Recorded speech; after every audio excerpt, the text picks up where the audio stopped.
Bom, boa tarde, então. O nosso assunto de hoje é o teatro medieval, né? Só que agora a gente vai falar sobre o capítulo do Anatol Rosenfeld, né? Nesse livro A Arte do Teatro. E daí o que eu pedi para vocês foi para fazer um resumo em tópicos, né? E buscando observar assim, as diferenças que tem com relação ao outro capítulo que foi discutido na aula passada, que é o da Margot Bertoldi. E daí, caso houvesse alguma dúvida também, né, para que vocês observassem essas dúvidas, né? Então, como até agora só chegou o Samuel, então eu vou conversar com ele, né, a respeito disso. Ele me mandou aqui o arquivo por e-mail, né, já chegou aqui. E daí os demais, caso tenham dúvida, assistem o vídeo e depois me falem, né? Então, deixa eu salvar o seu arquivo aqui. Ó, o povo está chegando agora. Não, chegou a Janice. Boa tarde, Janice. Então, Samuel, teve alguma dúvida, sim, que você teve?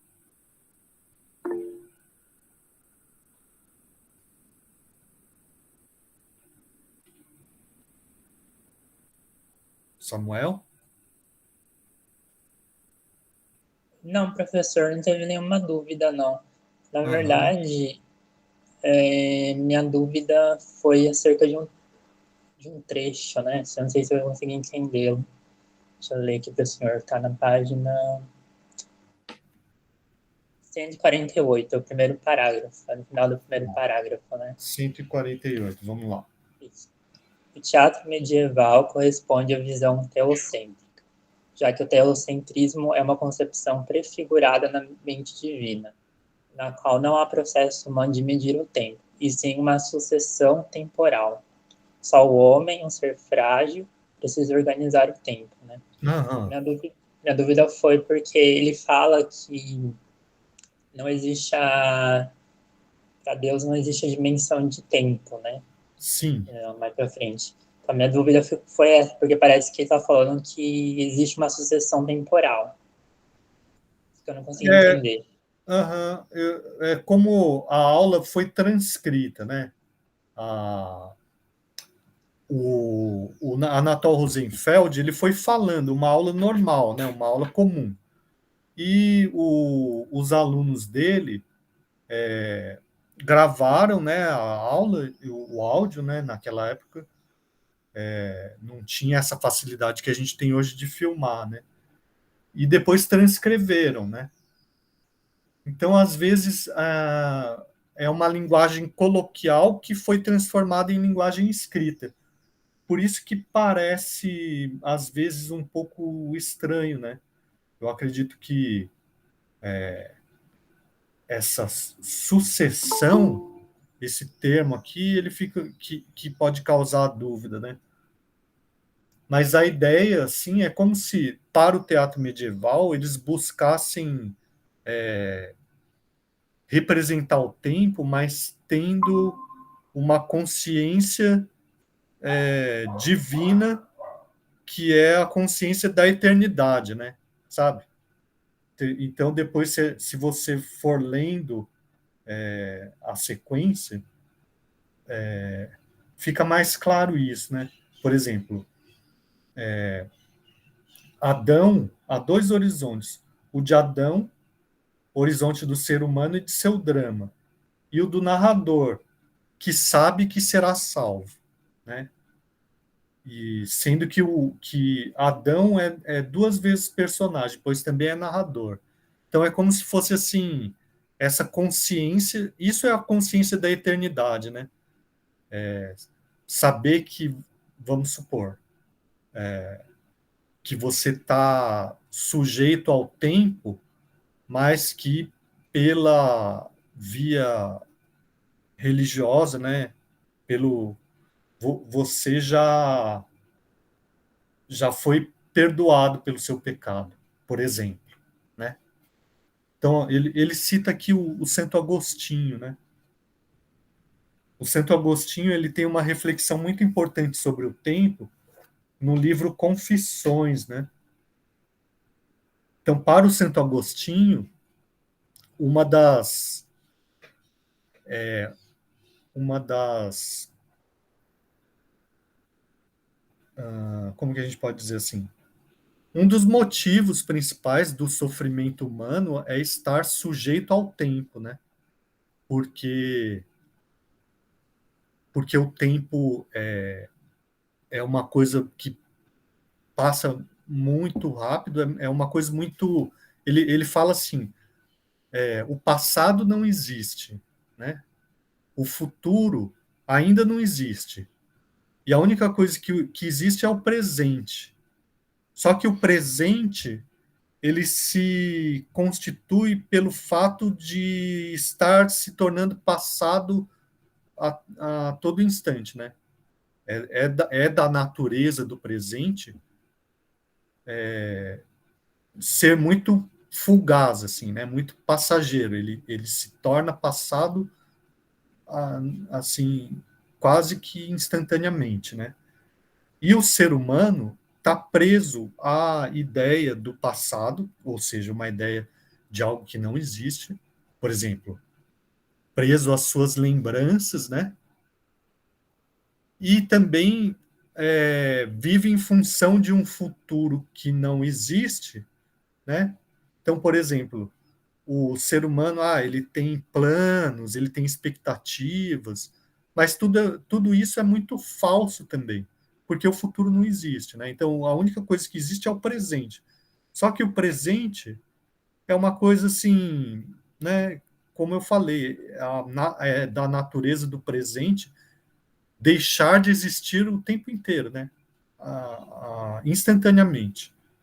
Então, como se a alma humana estivesse dividida entre esses três tempos e o sofrimento do homem está relacionado com essa divisão, né? Daí, como se resolve esse dilema para o Santo Agostinho? Através do contato com Deus, que é o único que possibilita a superação do tempo, né? Então, o teatro medieval busca retratar a realidade a partir dessa visão, né? Então, me parece, né, que a gente pode ficar confuso em algum trecho por causa daquilo que eu te falei. É uma aula que foi falada, gravada e transcrita, né? Entendeu, Samuel? Entendi, professor. Entendi. Uhum. Tá. Tarine, o que eu estou fazendo é assim, ó. Eu pedi para vocês fazerem o fichamento, né, do capítulo do Anatol Rosenfeld, né? E o Samuel me mandou o fichamento dele pelo e-mail, né? E daí a primeira coisa que eu falei é assim para que ele me dissesse se ficou com alguma dúvida, né? Em algum trecho. E daí ele destacou um trecho de um parágrafo que pareceu um pouco confuso para ele, e a gente está começando assim. Então, caso você tenha alguma dúvida também, você pode falar. Tá bom, Tarim?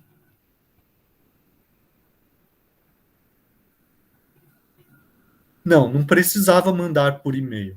Mas eu pedi para ele mandar, porque ele já estava com um esquema aqui. Mas você pode simplesmente ir comentando, né? A partir de algumas questões que eu vou colocar. E a primeira é essa, se vocês têm alguma dúvida.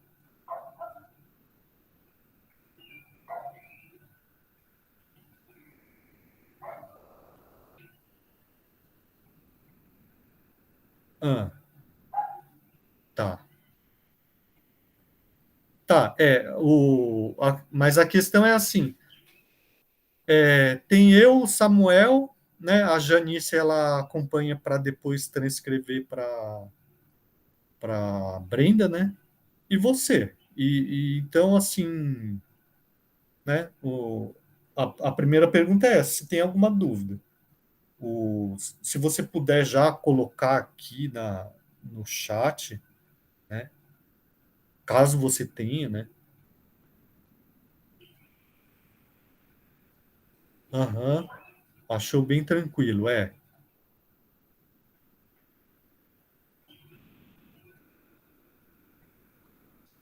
Tá, mas não tem nenhuma dúvida então? Tá bom.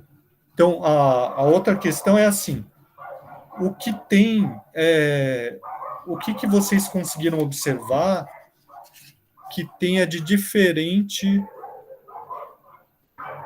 Ah, tá, a Jane está sem internet por causa do temporal. Bom, mas a Jane não vai ter problema porque ela não tem nenhuma falta e até agora ela fez todas as atividades, né? Então, o que vocês conseguiram observar de diferente, né? Entre esse capítulo do Anatol Rosenfeld e o outro que a gente leu na aula anterior, a gente comentou na aula anterior, da Margot Bertold. Eu percebi que tem mais exemplos nacionais, né? Ele fala do Gil Vicente e de um outro autor que eu não vou lembrar agora. Aham. E eu achei o texto mais conciso e ele também traz um diálogo com o que vai acontecer, né? Com o Brecht, aí tem a parte que ele vai falar do barroco, Sim. do Bruckner, né? O búlgaro lá. Aham. Faz esse diálogo aí, isso que eu achei de Sim, é verdade. diferente. Aham. Essa é uma das diferenças. Ele estabelece mais relações com os períodos posteriores, inclusive com a modernidade, né, o século XX, né? Então, dos autores nacionais, ele cita o Jorge Andrade, né? E ele cita o Ariano Suassuna, né? Que eu me lembro esses dois que ele cita, né? Ele cita o Gil Vicente também, né? Que é português, e cita vários autores modernos, como por exemplo o Ionesco, né? E o Brecht, né? Como você bem lembrou, né, Tari? Então, como eu comentei com o Samuel, isso daqui foi uma aula mesmo, né? Ele deu uma aula, o Anatol Rosenfeld, os alunos dele transcreveram a aula, né? Ou gravaram a aula, depois transcreveram, né? E por isso, às vezes, fica mais simples, mais a linguagem mais simples, só que às vezes um pouco menos precisa, né? Como, por exemplo, no trecho que o Samuel destacou, né? Mas eu acredito que lendo assim na íntegra, dá para entender bem as ideias todas, né? E também é bastante mais do que informativo, em alguns momentos ele é bem mais analítico do que a Margot Bertold, né? Nesse sentido de estabelecer relações, né? E fazer análises, né? De comparativa, né? Entre os diferentes períodos da história do teatro, né? O Samuel, você quer destacar alguma diferença que você tenha observado? Então, eu vi a diferença quanto ao teatro da Inglaterra, né? Quando ele cita, né? O outro texto, ele tem até pelo tamanho dele, né? Ele dá um destaque maior à questão do teatro na Inglaterra, do theater in the rounds, né? Aham. No texto ele apenas cita que a questão do Shakespeare, né? Que ele vai recuperar a tragédia, porque durante a Idade Média, até uma questão teológica, a tragédia não teve lugar, né? Também a questão dos teatros em carroças, né? Os teatros, né, na Inglaterra, diferentemente da Europa continental, eles aconteciam em carroças, né? Já na Europa continente, né? Eram uma espécie de casinhas, né? Mansões que ele coloca entre aspas, né? Onde os autores iam se movendo e o público ia junto, né? Sim. Eu achei diferente. Sobre o Shakespeare, é bem interessante ele já antecipar também, né? Fazendo essas considerações relacionadas com a tragédia, né? Quer dizer, o que ele vai dizer? Ele vai dizer que, assim, a época medieval não é propícia para a tragédia. Por quê? Por causa da concepção religiosa que é dominante, né? Então, para haver tragédia, né? Assim, não pode ter essa ideia de possibilidade de salvação, né? De uma possibilidade de salvação plena, né?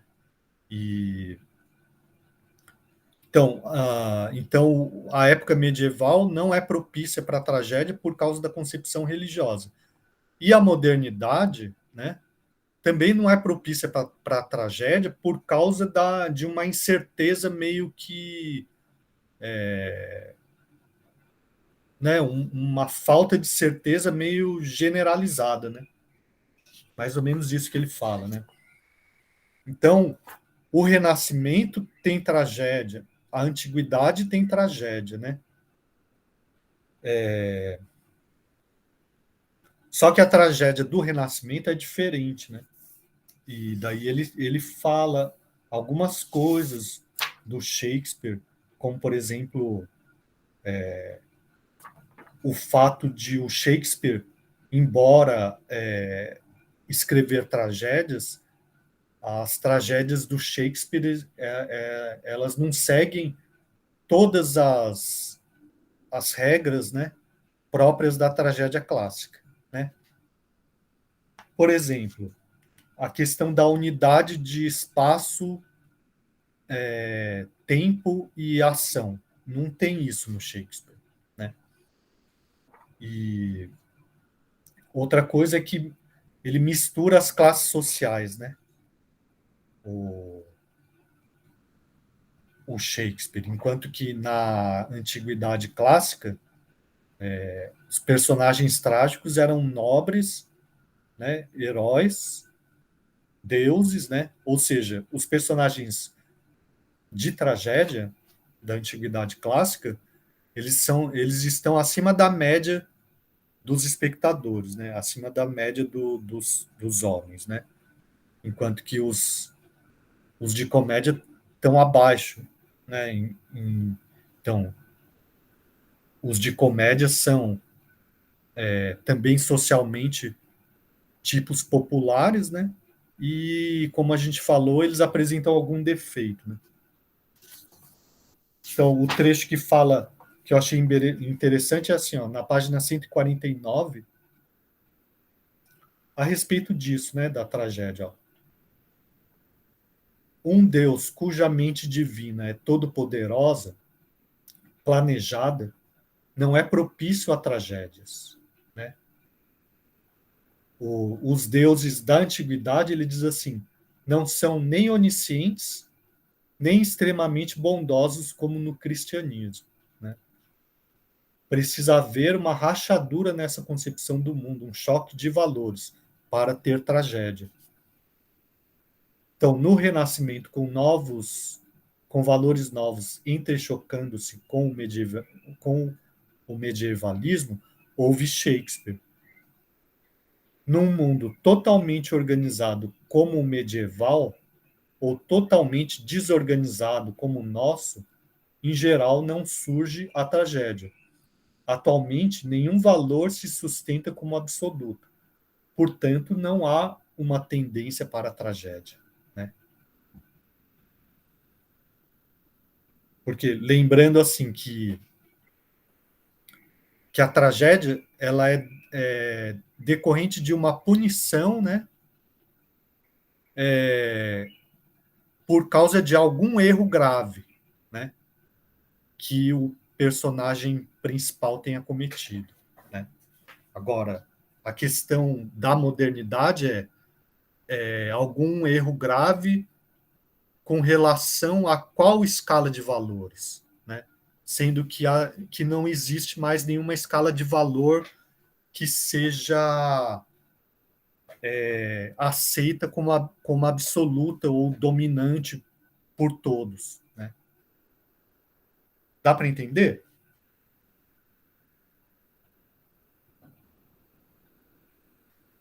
Tá. Mais alguma coisa que vocês queiram destacar com relação às diferenças?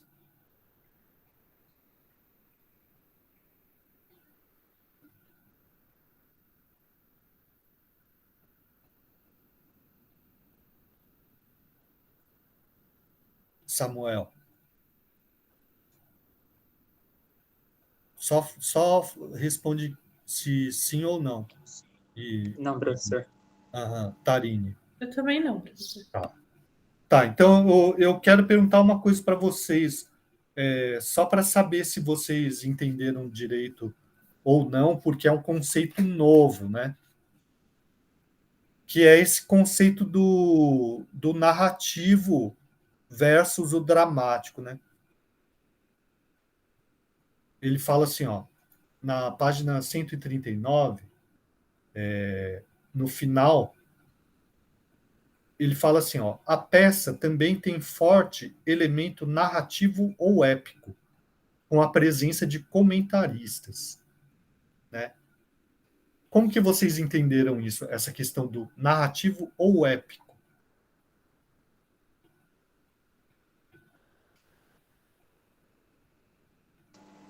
Eu lembro. Pode falar, Tari. Ai, desculpa.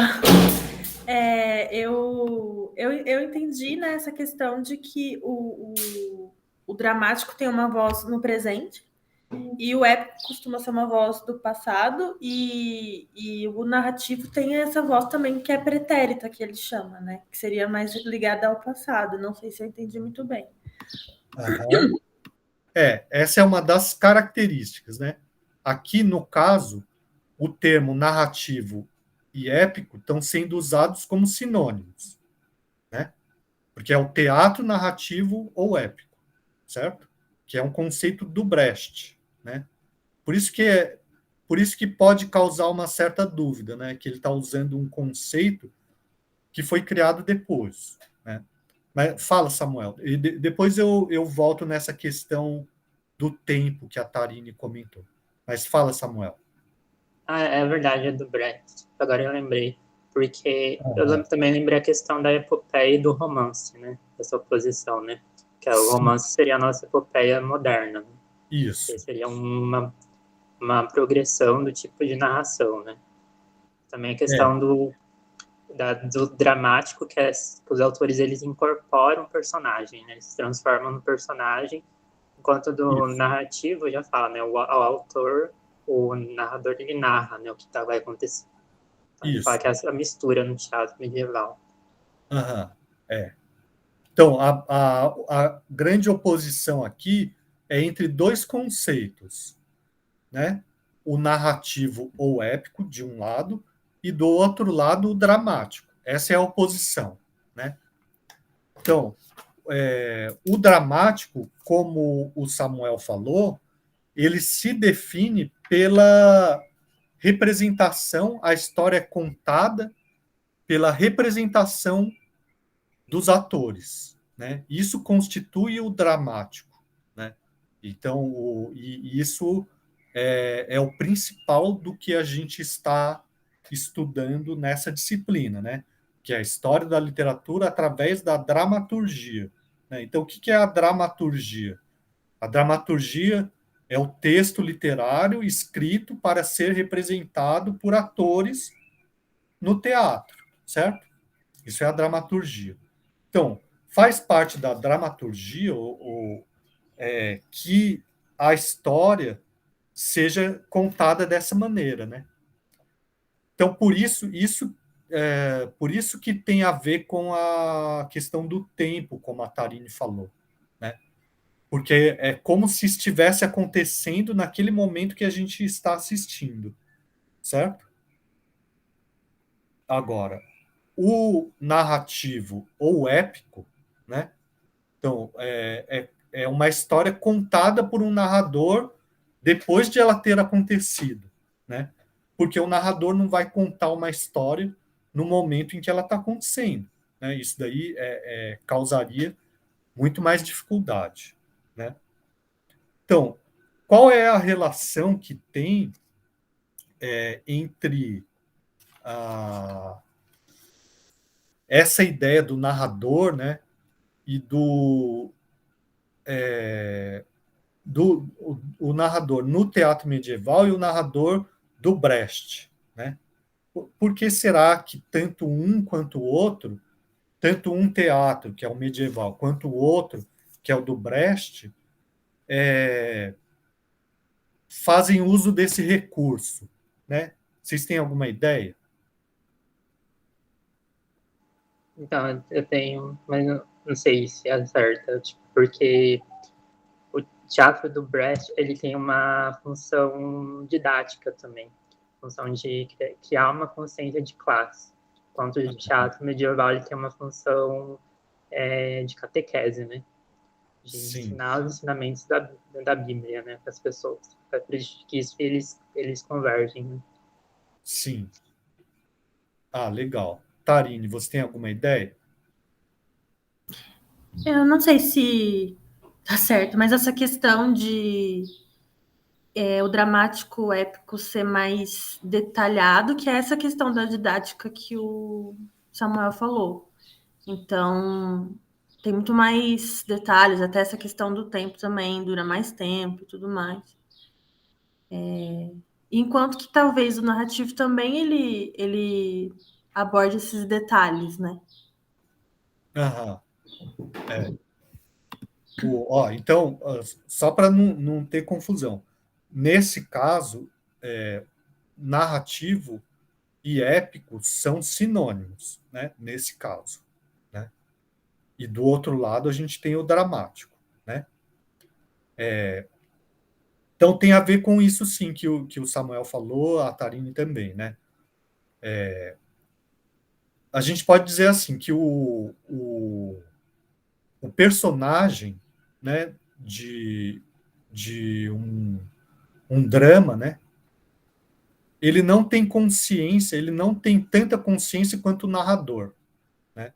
Por isso que tanto o teatro medieval quanto o teatro do Brecht fazem uso desse recurso do narrador, né?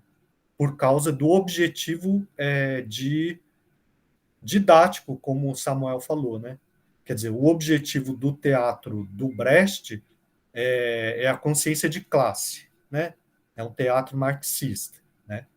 E o objetivo do teatro medieval é a propagação da fé, né? Então também tem um objetivo de despertar a consciência, vamos dizer assim, né? Só que a partir de uma outra concepção. Isso significa o quê? Significa que tanto em um teatro quanto no outro é como se assim se concebe uma consciência maior do que aquela do personagem, né? Então essa consciência maior, é preciso que tenha uma consciência maior do que a do personagem, organizando a história, né? Ou transmitindo a história. E essa consciência no teatro medieval é uma consciência teológica, né? E no teatro do Brecht é uma consciência no sentido político, né? Então, e daí, como a Tarin falou, né? não é, acho que não é exatamente que tenha mais detalhes. Talvez a gente possa dizer assim, mais detalhes, mas no sentido assim, o narrador do teatro do Brecht, ele tem a consciência de diferentes tempos históricos, por exemplo, né? E de diferentes espaços, por exemplo, né? De coisa que o personagem não necessariamente tem, porque muitas vezes o personagem é alienado, né? É importante para o teatro do Brecht representar a alienação, por exemplo, para despertar a consciência do espectador, certo? Então, o próprio personagem não poderia contar a sua história tendo essa consciência, né? Tudo bem? Dá para entender?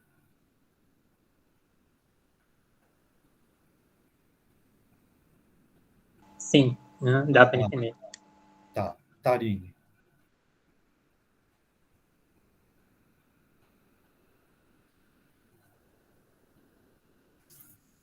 Tarine, sim ou não? Oi, professor, desculpa, me chamaram aqui. Tá. Não, eu só perguntei se tá tranquilo quanto a essa diferença aí. Não, sim, eu consegui compreender melhor, sim. Tá. Então, beleza, assim, basicamente, deixa eu ver se tem mais alguma coisa. Basicamente, eu acho que o mais essa questão do épico ou narrativo, mas daí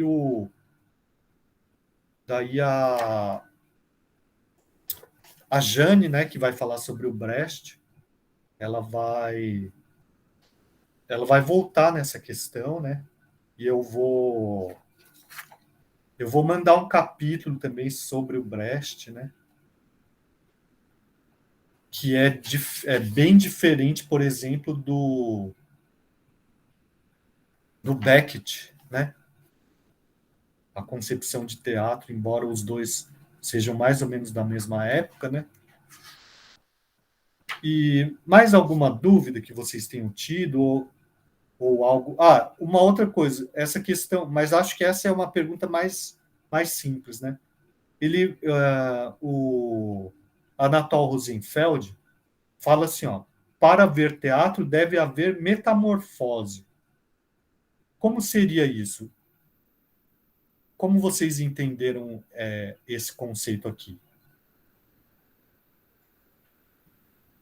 Seria no sentido do que o ator ele se transforma em outra pessoa, digamos assim, para contar aquela história? Tem a ver com gestos, né? A representação que é construída. Isso, exatamente isso. Metamorfose, ele está querendo dizer isso. Que o ator tem que se transformar, tem que ter essa transformação do ator em personagem para ver teatro, né? Então, por isso que é uma coisa que vai acontecendo gradativamente no teatro medieval, né? Do rito religioso, em que há ali a participação dos padres, né? E esses clérigos vão se transformando nos personagens, mas isso vai acontecendo aos poucos, né? Certo? Então tá, então acho que tá tranquilo, né? Tá sim. Então tá bom. Então, para a próxima aula, fica a leitura da peça A Celestina, né? E do texto crítico que eu coloquei ali no mesmo tópico, que é da Barretini. Deixa eu abrir ali para conferir se. Vocês já começaram a ler a peça? Eu, na verdade, achei que não ia conseguir no computador, porque é muito grande, aí eu encomendei, ainda não chegou. Mas acho que vai chegar essa semana. Então. Pois é, o problema de encomendar é esse, né? Demora para chegar, né? Por isso que eu deixei ali, mas geralmente, Mas é que bom, quando é muito longo, eu não consigo mesmo. entendi, Força muito a minha vista, sabe? entendi. Bom, a autora do texto crítico, ela se chama Berretini, Célia Berretini. Então, o que eu peço para vocês para a próxima aula é ler a peça, né, a Celestina, e o texto crítico dessa autora, Célia Berretini. Tá bom?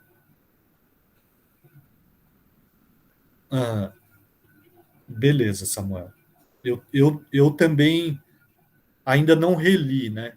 Eu já li algumas vezes, mas eu sempre procuro reler tudo antes das aulas. E eu acredito que em questão de 2 dias assim dá para ler, né? Só que, claro, se a gente deixa para a última hora, acontece algum imprevisto, né? Então tá, basicamente é isso. Fala, Tarine. Não, mas vai dar certo sim. Vai chegar, deve estar para chegar amanhã ou na Tá. sexta. Ou hoje. Qualquer coisa você começa a ler pelo computador e enquanto espera, né? Tá. Mais alguma coisa que alguém queira falar? Por aqui tá de boa, professor. Samuel, tá de boa? Ah, sim, tudo bem. Só uma dúvida que surgiu agora. Fala. Quando que serão as apresentações Do quê? das peças que a gente vai comentar? Ah, nas 2 últimas aulas, tá ali no Google Classroom. Deixa eu abrir ali. Tem o cronograma, inclusive com. Mas eu já vou ver aqui.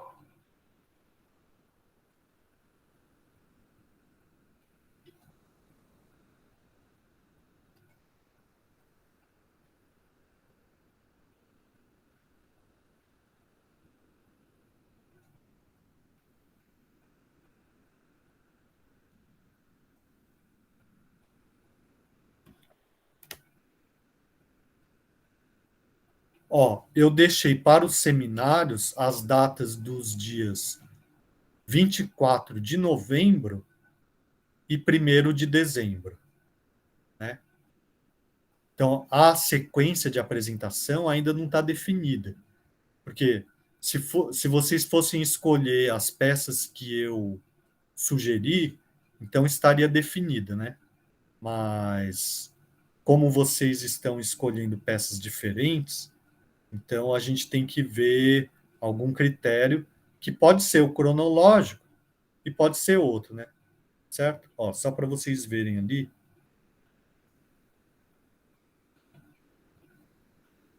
Ó, tá aparecendo aí? Tá sim. Tá. Então, as peças que eu tinha proposto eram essas, né? As Bodas de Fígaro, do Beaumarchais, o Inspetor-Geral do Gogol, Santa Joana dos Matadouros, do Brecht, Esperando Godot, do Beckett. A Jane escolheu a Santa Joana dos Matadouros, mas o Samuel escolheu o Vestido de Noiva, né? E alguém escolheu uma dupla, né? Acho que foi você, né, Tarine? Sim, um bonde chamado Desejo. Um bonde chamado Desejo. Você e a Camila, né? É isso? Isso. E o Gabriel ia falar com a Thaisa, né?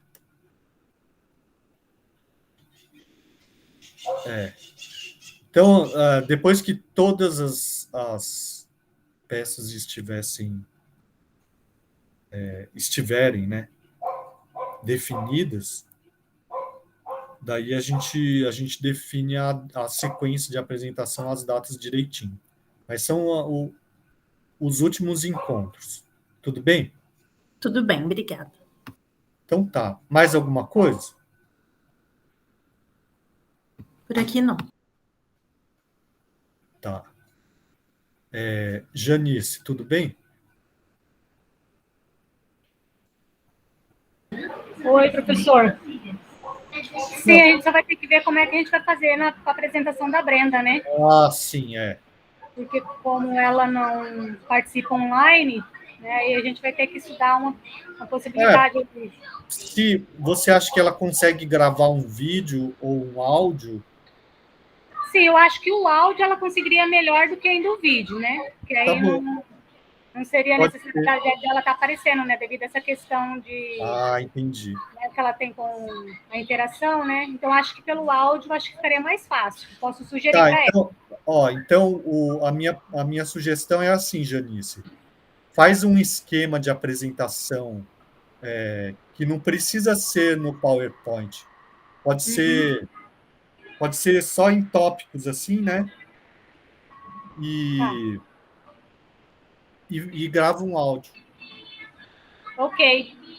Então tá. Então tá bom. Mais alguma coisa?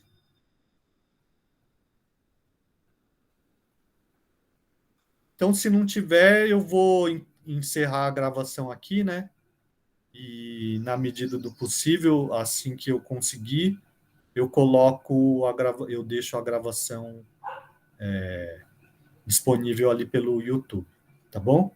Então, até a próxima semana e, e qualquer coisa vocês mandam mensagem pelo WhatsApp, tá bom? Ok. Até mais, professor. Até. Tchau, professor. Até mais. Tchau. Tchau, tchau, professor. Tchau.